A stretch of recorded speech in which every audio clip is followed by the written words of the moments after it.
everybody,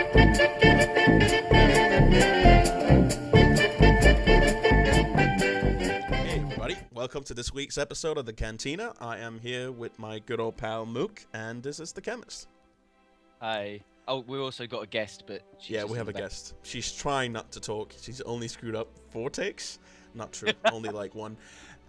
But yeah, this week we have quite a bit of interesting subjects, and Mook, perhaps you want to talk about one of them at least? Yeah, well, I spotted, and it was just this morning before we started recording, which is bad of me, was they put up a new operations page, which basically ties all of the videos and footage and stuff that we know about the final raids. I assume they're going to add more. Yeah, into one information-filled page, which looks very nice. Got a couple of videos in there, which is showing a bit more information, some new screenshots of some of the videos, some of the stills. But I'm guessing they're going to add more as the game obviously progresses. One thing I have noticed that I want to quickly ask is anybody else, please leave these in the comments, since they updated the web, had the big downtime, is everyone else's tooltips not existing on the website anymore? They're just I think they're broken. Okay, right, just asking that. Yeah.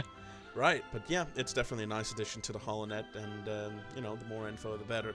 This is sort of information we already know, but for the people who don't scour the forums like scavengers like we do, this is a good way for them to get the info that they need.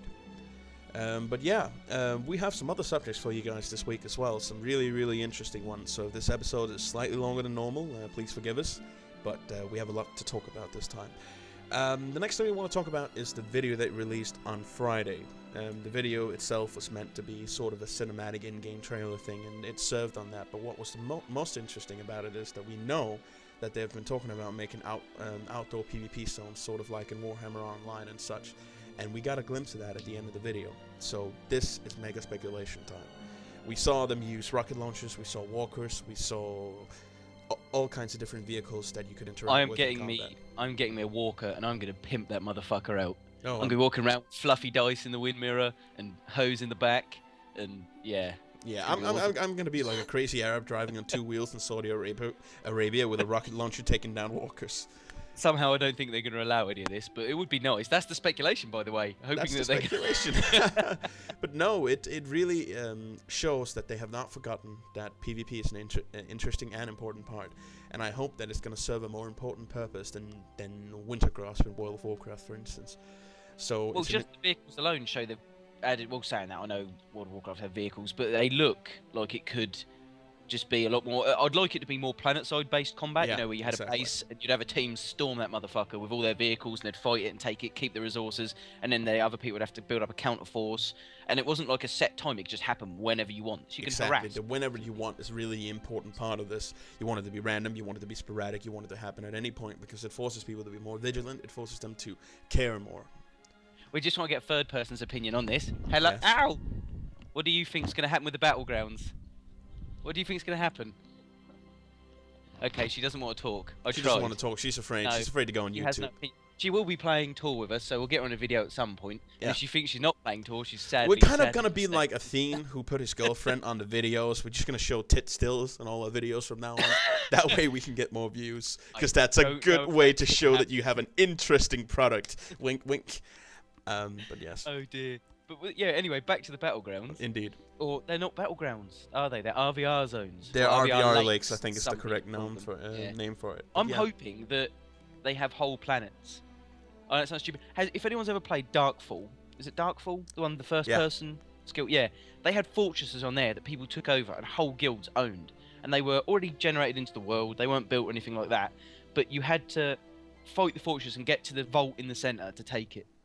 Well, fair enough. Most of them got taken by massive guilds and were held by massive guilds for the whole game. But that concept is really interesting because it gives them like extra buffs to their guild. It gives them all these sort of things. It just adds a nice competitive Sunday morning element to a game. So, like, you know, it gives sort purpose. of like Dark Age of the Camelot relics. I mean, there are many games who've done features like this, and I hope it's something they do as well. Yeah, because originally I was a bit scared that Relic were doing the PvP, but then after going back and looking at the games they've actually done, I'm more than happy with what they've done in the past. Because the only thing I hated about Warhammer was the delayed thing, but then again we've gone into another game again. It's just we're too easily distracted. Indeed.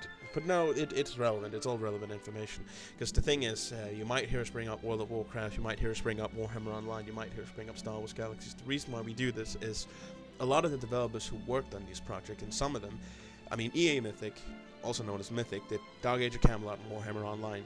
These developers now work for BioWare on Star Wars: The Old Republic. You had a few of them still work on Warhammer, of course, but most of them don't. You have Warhammer's World not of going Warcraft. free to play. Sorry. No, it's not. But they're making a free-to-play MLBA version of their game.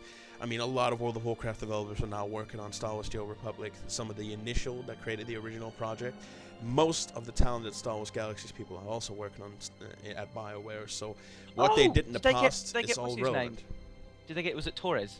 What's the guy's name? Oh, you mean Julio Torres, who fucked up Star Wars Galaxies? No. Have they got him working for them? No, thank fuck. No, Jake Neary, I believe, is the producer for LucasArts for BioWare. I'm not quite sure, and some of you might know Jake Neary from Star Wars Galaxies.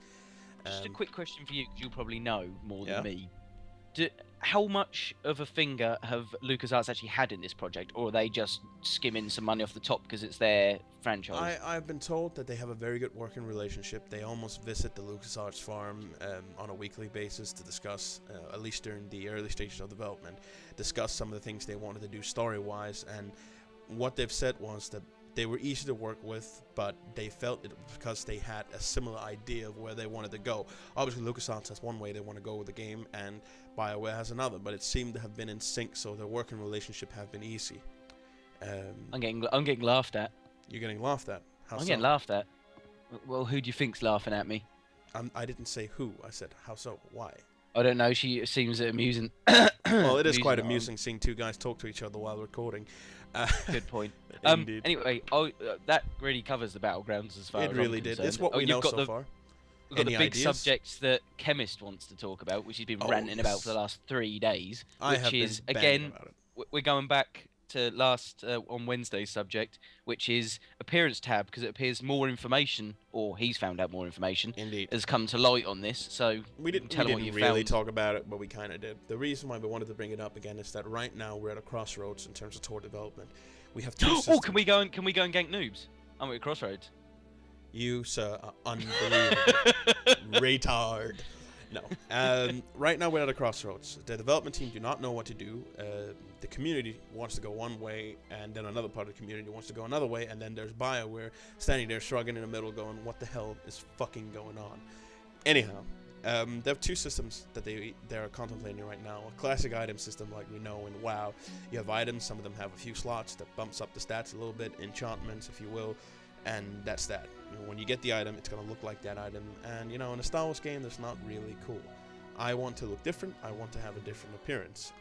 So there's another system they're contemplating on, is that basically all armor drops are sort of like shells. They are just empty. There's no stats on them. There's a level requirement on them, but that's it.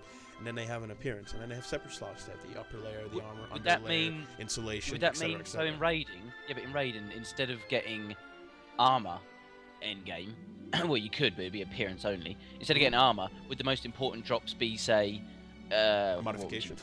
Yeah, mods into the armor. They would be.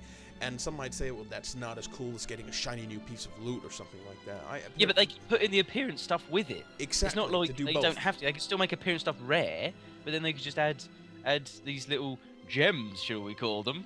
Yeah. Not referring to any other famous MMO. Yeah, isn't it just doing the same as that? But, well, I suppose it allows appearance instead.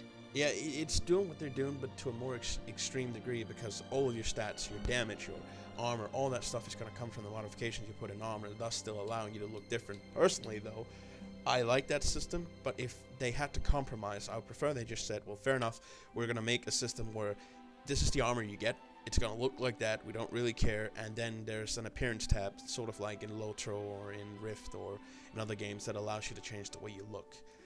This is a very hot topic right now. Like we said, BioWare is not at the present, knowing what to do with it. So please go on the forums, share your opinion, whichever system you feel is most important. Let us know in comments as well whether you'd prefer the empty shell style armor, or if you prefer the appearance tab. What you feel you'd prefer, like in raids, would you prefer items? Obviously, they're still going to have weapons drop, I assume. Right. Oh yeah, that's another question I want to ask. Not that you've played any of the game at all. Of course. But are all saber hilts crafted? No. Or are they drops? Do you actually get drops like They in can be SWT? bought. Do you remember killing the hand? Indeed. Bitch. Saber hilts are dropped, they are looted, they are bought, they are purchased, but as of yet not crafted. That might still be subject to change, from what we know anyway. The funny thing about hilts is that themselves, sure, they look different, they have different blade lengths and stuff like that, but they also sound different. In love varying blade lengths. Indeed, and vibrator function as well for the needy people. Check out my vibrating saber. Whoops, I cut it. Yeah, cut your own off on because it's shaked out of your hand. But no, it has different sounds. It sounds different when it opens. It sounds different when it's passively open. So generally, hilts are cool as well. So using a component system like we talked about and discussed just a couple of minutes ago makes it more interesting because you can get the hilt you want appearance-wise, you can get the hilt you want sound-wise, audio-wise, and still be able to get the attributes and stats you want on your weapon. The one thing that many MMO developers often forget is that the way you look is very important. The way that you show yourself outwards is very important. Don't forget this, BioWare, if you're listening. Please, allow us to choose the way we look. It's very important to us. Sorry, I was just talking to someone else in the room. You were talking to someone else in the room. That's just great. I feel obsolete, you know? Yeah, you are. You've been obsolete for years, man. You're just riding on my coattails. Anyway, I was going to ask something of the people that actually watch the videos. Indeed. So I'm getting laughed at again. So you sent me shut up now. Anyway, we're going to play... Oh, we've been playing another game called Stellar Impact at the moment until we get up to, obviously, the launch of Tor. We're trying to fill our time.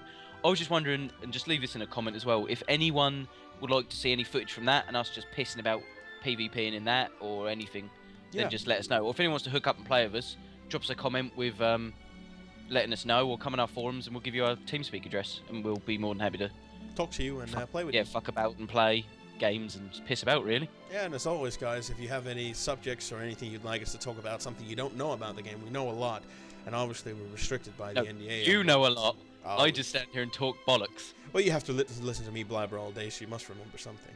But no, if there's anything you guys want to know, if there's anything you want us to shed some light on, please just tell us. We will research it. We will even get the permission to release it if possible. So talk to us, and we'll talk to you. Bye. Bye. Anyway, guys, thanks for showing up for this week's episode of the Cantina, and have a nice day. And as always, have a nice day. Oh, not again. Yes, again. Did the Russian guy again. Anyways, see you next week, guys.